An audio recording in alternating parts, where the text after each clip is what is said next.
Muito boa noite, a graça e a paz de nosso Senhor e Salvador Jesus Cristo. Quero convidar você a se inscrever no canal, se você gostar deixar seu like, seus comentários abaixo. E hoje eu quero ler o Evangelho segundo escreveu João, Evangelho de Jesus Cristo. Hoje estarei falando aqui um pouco sobre a salvação. E no primeiro capítulo, do verso 6 em diante, vai falar assim, que houve um homem enviado de Deus cujo nome era João. Este veio para testemunho, para que testificasse da luz, para que todos crescem por ele. Não era a luz, mas para que testificasse da luz. Aí vai falar assim, ali estava a luz verdadeira, que ilumina todo o que vem ao mundo. Estava no mundo, o mundo não o conheceu, apesar de o mundo ser feito por ele. Veio para que eram os seus, e os seus não receberam, mas todos a quanto o receberam, deu-lhes poder de se tornarem feitos filhos de Deus, as quais creem no seu nome, os quais não nasceram do sangue, nem da vontade da carne, nem da vontade do homem, mas de Deus.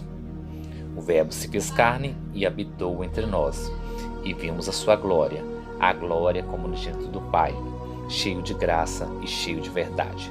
Verso 16. E todos nós recebemos a sua plenitude e a sua graça.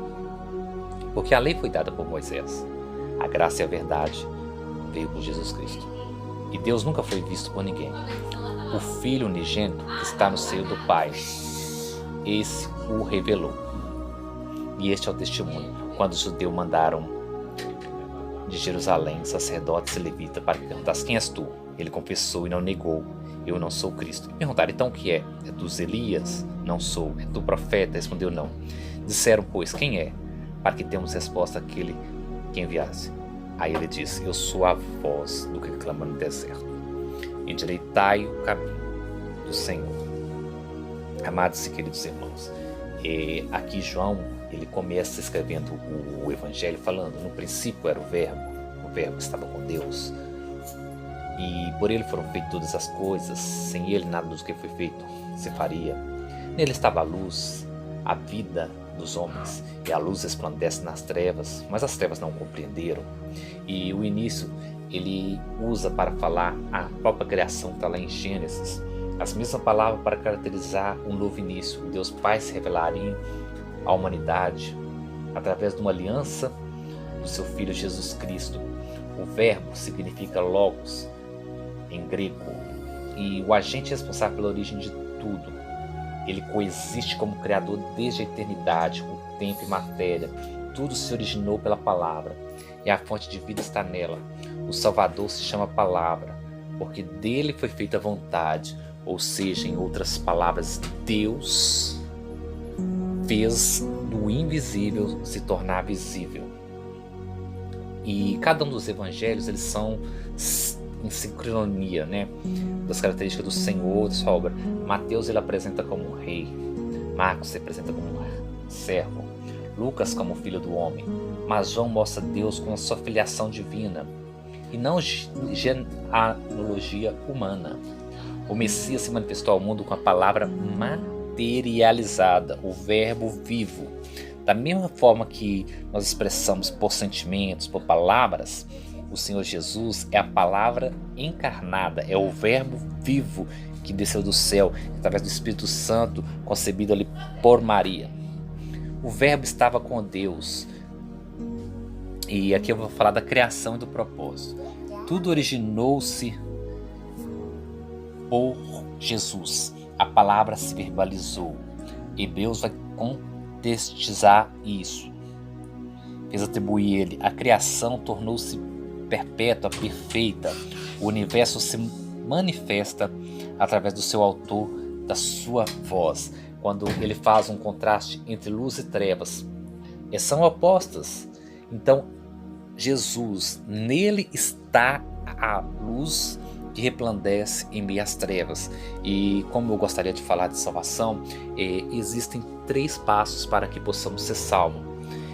Quando ele relata, no 1 verso 11, veio para que era o seu não receberam.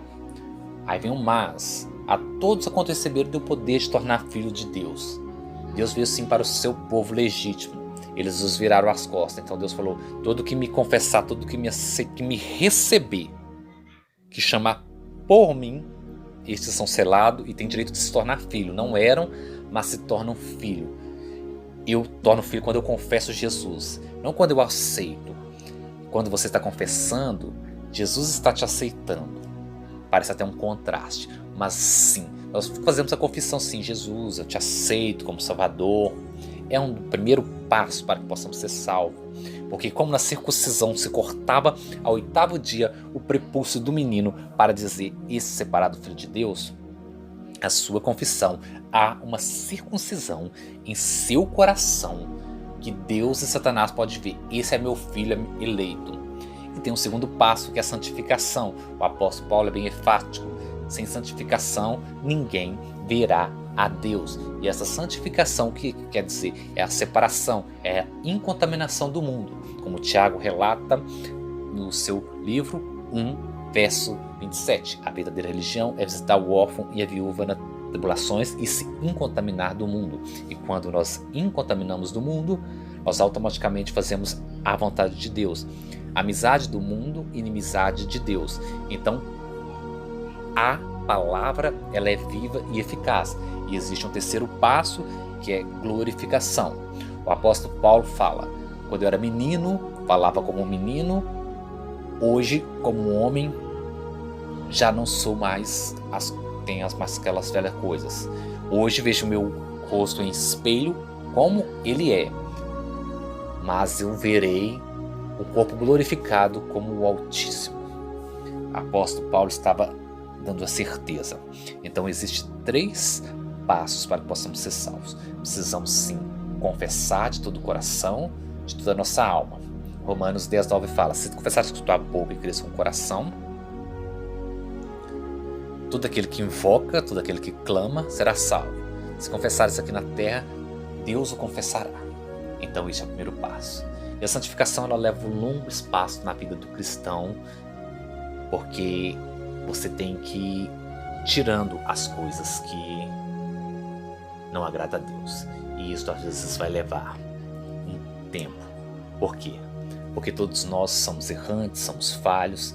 Deus diz que vai à presença dele como estás. Ele jamais o lança fora. Muitas vezes somos nós que viramos as costas para Deus, mas Deus ainda continua de braços abertos, como aquela passagem do filho pródigo. E o terceiro passo é a glorificação. É a regeneração. É quando você nasce ali na pureza. Apesar de termos pecado, mas vai se crescendo até que regeneramos. A morte, na verdade, ela é uma passagem para a glória. Porque o físico, ele sim se acaba, deteriora, porque é matéria. Mas o espírito, sopro de vida que Deus soprou, alma vivente, desde lá de Gênesis, quando criou o homem, Gênesis 1:26, esse sopro divino não tem como morrer. Esse sopro divino, ele volta para o Altíssimo. E por isso que ele disse, o salário do pecado é a morte, mas o dom gratuito é a vida eterna.